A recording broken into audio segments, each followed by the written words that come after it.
மாதா தொலைக்காட்சி அன்பர்களே, இறந்த நம்பிக்கையாளர்களின் ஆன்மாக்கள் இறைவனிலே நித்திய இளைப்பாற்றி அடைய நமது மாதா தொலைக்காட்சியோடு இணைந்து ஒரே குடும்பமாக மன்றாடுவோம். திரு ஜே. சைமன், சென்னை.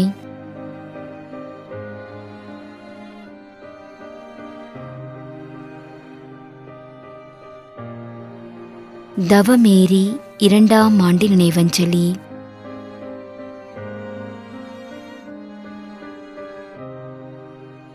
ஜி.ஏ. தாமஸ் 21ஆம் ஆண்டு நினைவஞ்சலி.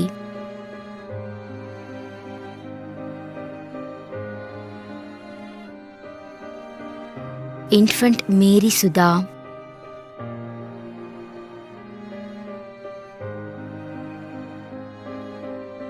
அந்தோனி பிள்ளை, கிரகரி வெல்லம், UK, France.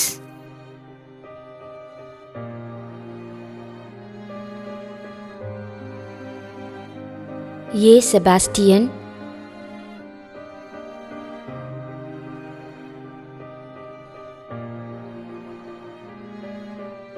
R. Natraj, Chennai. மேலும் யாரும் நினையாத நம்பிக்கையாளர்களின் ஆன்மாக்களுக்காகவும் மன்றாடுவோம். தந்தை, மகன், தூய ஆவியாரின் பெயராலே ஆமென். ஆண்டவருடைய பெயராலே நமக்கு உதவியுண்டு. விண்ணையும் மண்ணையும் படைத்தவர் அவரே. திருவெளிப்பாட்டு நூலிலிருந்து வாசகம். அதிகாரம் 14, இறை வார்த்தை 13. விண்ணகத்திலிருந்து ஒரு குரலை கேட்டேன். இது முதல் ஆண்டவரோடு இணைந்த நிலையில் இறப்போர் பேறு பெற்றோர் என எழுது என்று அது ஒலித்தது. அதற்கு தூய ஆவியார், ஆம், அவர்கள் தங்கள் உழைப்பிலிருந்து ஓய்வு பெறுவார்கள், ஏனெனில் அவர்களின் செயல்கள் அவர்களை பின்தொடரும் என்று கூறினார். ஆண்டவரின் அருள்வாக்கு. இறைவனுக்கு நன்றி. நம்முடைய வாழ்ந்து இறந்து போன இறைவனின் அடியார்களுக்காகவும் மேலும் குறிப்பாக மாதா தொலைக்காட்சி வழியாக நீத்தார் நினைவில் என்று நினைவு கூறும் இறைவனின் அடியார்கள் அனைவருக்காகவும் மன்றாடுவோம். விண்ணுலகில் இருக்கின்ற எங்கள் தந்தையே, உமது பெயர் தூயது என போற்ற பெறுக. உமது ஆட்சி வருக. உமது திருவுளம் விண்ணுலகில் நிறைவேறுவது போல மண்ணுலகிலும் நிறைவேறுக.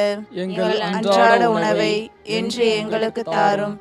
எங்களுக்கு எதிராக குற்றம் செய்வோரை நாங்கள் மன்னிப்பது போல எங்கள் குற்றங்களை மன்னியும். எங்களை சோதனைக்கு உட்படுத்தாதேயும், தீமையிலிருந்து எங்களை விடுவித்தருளும். ஆமென். மன்றாடுவோமாக. இறைவா, இரக்கம் காட்டுவதும் மன்னிப்பு அளிப்பதும் உமது இயல்பு. ஆகையால் உமது திருவடிகளுக்கு வந்துள்ள இன்று நாங்கள் நினைவுகூரும் ஆன்மாக்கள் மீது இரக்கம் கொண்டு அவர்களுடைய குடும்பத்தார் மற்றும் மாதா தொலைக்காட்சி குடும்பம் செலுத்தும் ஜெபங்களை ஏற்று அவர்களது குற்றங்களையும் அவற்றுக்குரிய தண்டனையையும் மன்னித்து அமைதியையும் முடிவில்லா வாழ்வையும் தந்திடுமாறு எங்கள் ஆண்டவராகிய கிறிஸ்து வழியாக உம்மை மன்றாடுகிறோம். ஆமென். நிலையான இளைப்பாறுதலை ஆண்டவரே இவர்களுக்கு அளித்தருளும். முடிவில்லாத ஒளி இவர்கள் மேல் ஒளிர்வதாக. இறந்த நம்பிக்கையாளர்களின் ஆன்மாக்கள் இறைவனின் இரக்கத்தினால் அமைதியில் இளைப்பாறுவனவாக. ஆமென்.